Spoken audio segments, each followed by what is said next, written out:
तो स्टूडेंट्स लेते हैं क्वेश्चन नंबर 9 एनसीईआरटी का कह रहा है कि prove that the function given by f of x is equals to cos x is strictly decreasing in the open interval 0 to pi, strictly increasing in the open interval pi to 2 pi and neither increasing nor decreasing in the open interval 0 to 2 pi। ठीक है, अब यहाँ मैंने cos x function क्या है, cos x का मैंने यहाँ ग्राफ बना रखा है। ठीक है, अब आप ध्यान से चेक करो, पहले तो ग्राफ से फील करो, ये स्ट्रिक्टली डिक्रीजिंग है 0 से पाई के बीच में, 0 पे ओपन है, पाई पे ओपन है, तो 0 से पाई के बीच में आप ध्यान से चेक करो उस ग्राफ को, आप लेफ्ट से राइट जाओगे तो ये स्ट्रिक्टली डिक्रीजिंग ही तो है।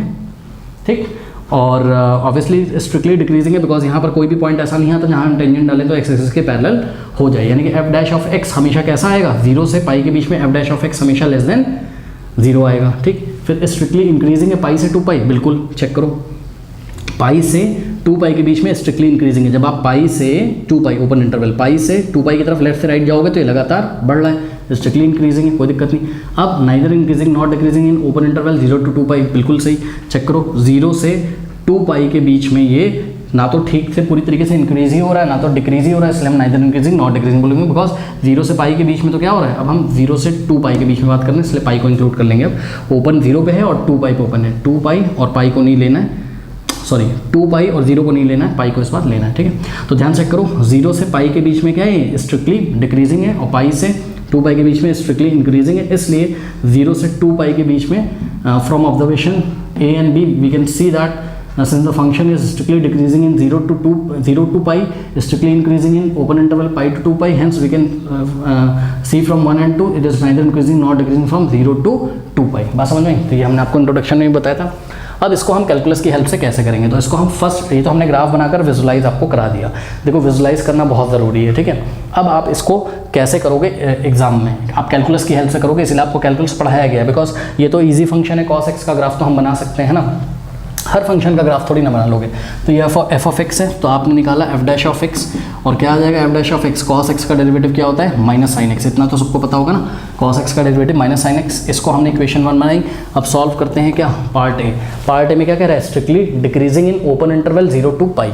अब आप चेक करो, क्या सबको पता होगा ये 0, यहाँ पर पाई बाई 2, इतना तो पता होगा, हाँ ये पाई और ये 3 पाई बाई 2 और वापस घूम के यहाँ आ जाओगे तो 2 पाई। ये first quadrant, second quadrant, third, fourth. First quadrant में ऑल पॉजिटिव, सेकंड क्वाड्रेंट में सबको पता है साइन पॉजिटिव होता है, कॉसेक भी पॉजिटिव होता है, थर्ड क्वाड्रेंट में टैन और कॉट के रिजल्ट पॉजिटिव, और फोर्थ क्वाड्रेंट में कॉस और सेक पॉजिटिव। ठीक, तो ध्यान से चेक करिए 0 से पाई के बीच में अगर हम बात करें, since sine x is positive for all x belongs to what, 0 से पाई, 0 से पाई के बीच में साइन एक्स की वैल्यू, भाई इस इंटरवल में देखो ना 0 से पाई के बीच में साइन एक्स हमेशा कैसा होता है, पॉजिटिव। तो सोचो जरा, साइन एक्स अगर पॉजिटिव है और पॉजिटिव क्या अगर नेगेटिव लगा है तो आंसर क्या आएगा, नेगेटिव तो आएगा यार। इसका मतलब क्या, दिस इंप्लाइज व्हाट कि f dash of x is less than 0 for all x belongs to the open interval 0 से पाई।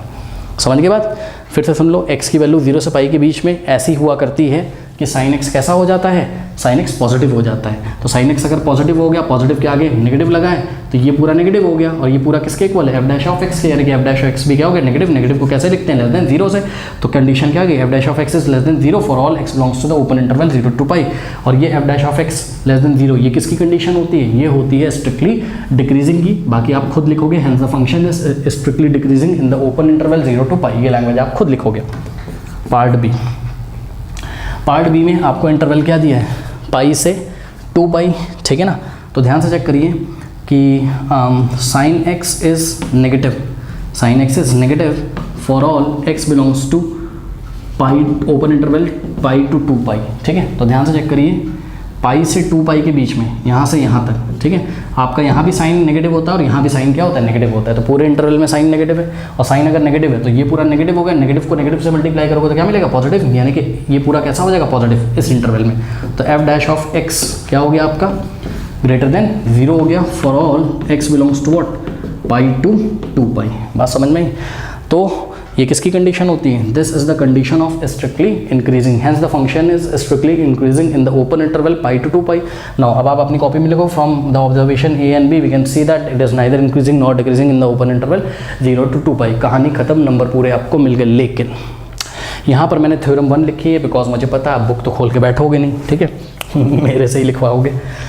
चलो कोई बात नहीं, लिखा है मैंने। थ्योरम 1 में क्या कहता था, let f be a continuous function in the close interval 0 to in the close interval a to b, यहाँ इंटरवल क्लोज होता था, ठीक है। सुनो, अभी तुमने आंसर क्या करें, ध्यान से चेक करो, तुमने स्ट्रिक्टली इंक्रीजिंग, स्ट्रिक्टली डिक्रीजिंग, ये आंसर करें।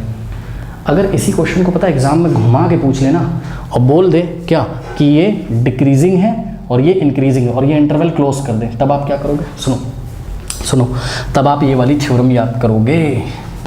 अगर हम इस इंटरवल को क्लोज कर दें, यानी कि 0 और पाई इस बार इंक्लूडेड है, कहता था कि f is the function differentiable on the open interval a b, मतलब ओपन इंटरवल ए बी का मतलब 0 से पाई ओपन, ये दोनों भी इंक्लूड नहीं किए। तो पहले आप चेक करो कि 0 से पाई के बीच में क्या है, डिफरेंशिएबल है, बिल्कुल है।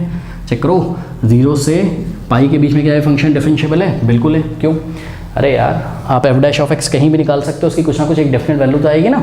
ऐसा थोड़ा ना F dash of x not defined हो जाएगा किसी भी पॉइंट पे, 0 से पाई के बीच में आप निकाल सकते हो, ठीक है। अरे यार ये एफ डैश एक्स है, इसमें 0 से पाई के बीच में कुछ भी डालो, आंसर आपको कुछ ना कुछ मिलेगा, ठीक।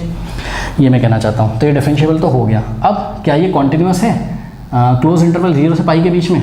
अब ध्यान चेक करो, 0 से पाई के बीच में तो ये कॉन्टिन्यूस है। ये देखो कॉन्टिन्यूस का मतलब आपको ग्राफ बनाने के लिए मार्कर ना उठाना पड़े अपना। ये देखो 0 से पाई के बीच में लगातार चल रहा है, लगातार चल रहा है, लगातार चल रहा है, लगातार। प्रॉब्लम कहाँ है? प्रॉब्लम सिर्फ एंड पॉइंट पे कि 0 पे कॉन्टिन्यूस है कि नहीं और पाई पे कॉन्टिन्यूस है कि नहीं। तो भैया सबको पता है कि ये ग्राफ तो ऐसे ही चलता जाता है तो ये तो कॉन्टिन्यूस है पाई पे भी, और ये ग्राफ जब आप 0 पे पहुँचोगे तो 0 को अगर हम 0 पे चेक करें तब भी तो कॉन्टिन्यूस है। भाई आप चेक करो ना, कॉस का ग्राफ इस डायरेक्शन में भी तो ऐसे ही चलता जाता है, मतलब जब आप 0 पर पहुँचते तब भी मार्कर से चलाते हैं। तो ऐसा थोड़ी ना होता है, ये कॉस का ग्राफ ऐसा होता है, ऐसा तो नहीं होता है ना कि आप 0 पे पहुँचे तो मार्कर उठाना पड़ रहा है फिर यहाँ से ड्रॉ करना पड़ रहा है। नहीं, ये डिसकॉन्टिन्यूस नहीं होता है, ये कॉन्टिन्यूस होता है। यानी कि आपका क्लोज इंटरवल 0 से पाई में ये फंक्शन कैसा है, ये फंक्शन कैसा है बताइए, ये फंक्शन कॉन्टिन्यूस है। और वो कहता था कि अगर फंक्शन कॉन्टिन्यूस हो इस क्लोज इंटरवल में और ओपन इंटरवल में डिफरेंशिएबल हो तो फंक्शन को हम नाम देते थे क्या, स्ट्रिक्टली नहीं बोलते थे, हम बोलते थे increasing in the interval close interval a, b if f dash of x is greater than 0। कहाँ? Open interval a b. तो चेक करो इस ओपन इंटरवल ए बी में, ए टू बी में, अरे इसी की बात कर रहे हो ना, तो इस open interval a to b में ध्यान से चेक करिए एफ डैश ऑफ एक्स कैसा है आपका, लेस देन 0 और हाँ इंक्रीजिंग के लिए ग्रेटर और डिक्रीजिंग के लिए लेस देन। तो आप ये वाला केस देखो, ठीक है।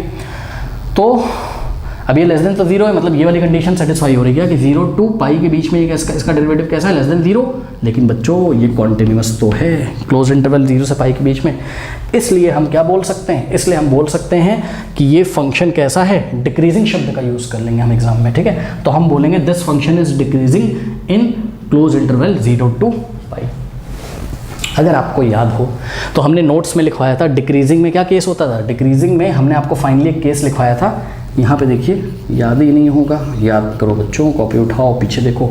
हमने बोला था कि f dash of x is less then और इक्वल टू 0 चल सकता है, हालांकि आपके एनसीईआरटी में नहीं लिखा बट चल सकता है। तो ध्यान से चेक करो 0 से पाई के बीच में तो एफ डैश एक्स हमेशा क्या है, नेगेटिव है। लेकिन एंड पॉइंट्स पे एफ डैश एक्स अगर निकालोगे, भाई एंड पॉइंट पे टेंजेंट ड्रॉ करो ना, ये कॉन्टिन्यूस है तो एक्स एक्सिस के पैरेलल ही तो आएगी इस पॉइंट पे 0 पे, और पाई पे भी एक्स एक्सिस के पैरेलल, तो एंड पॉइंट पे एफ डैश ऑफ एक्स 0 ही तो हो जाएगा। टेंजेंट अगर एक्स एक्सिस के पैरेलल तो एफ डैश ऑफ एक्स 0 ही तो हो जाएगा।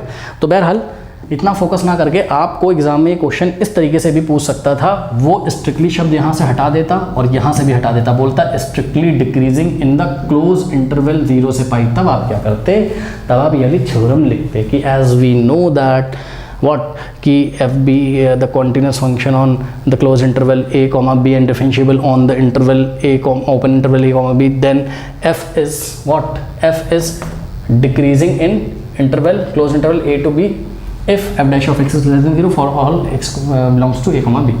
समझ में? इसी तरीके से पार्ट बी में देखिए जरा, अगर हमको ऐसा बोला था क्वेश्चन कि ये इंक्रीजिंग, आप इसको क्लोज इंटरवल पाई टू 2 पाई बोल सकते हो। तो बस देखो बच्चों, यहाँ बस ये चेक करना होता है कि फंक्शन एंड पॉइंट पे कॉन्टिन्यूस है कि नहीं, तो वो आपको ग्राफ से पता चल जाएगा, या आप क्वांटिटेटिव डिफरेंशिएबिलिटी पढ़ के आओ तो वहाँ से आपको पता चल जाएगा, ठीक है। तो चेक करो पाई और 2 पाई पे, ध्यान से चेक करो, ये रहा पाई और ये रहा 2 पाई, यहाँ फंक्शन कॉन्टिन्यूस, बिल्कुल कॉन्टिन्यूस है यार। जैसे ही आप पाई पे पहुँचोगे, अरे यार ये लगातार जब ड्रॉ ही होता जा रहा है, कहीं उठाया नहीं आता, तो पाई पे भी कॉन्टिन्यूस है।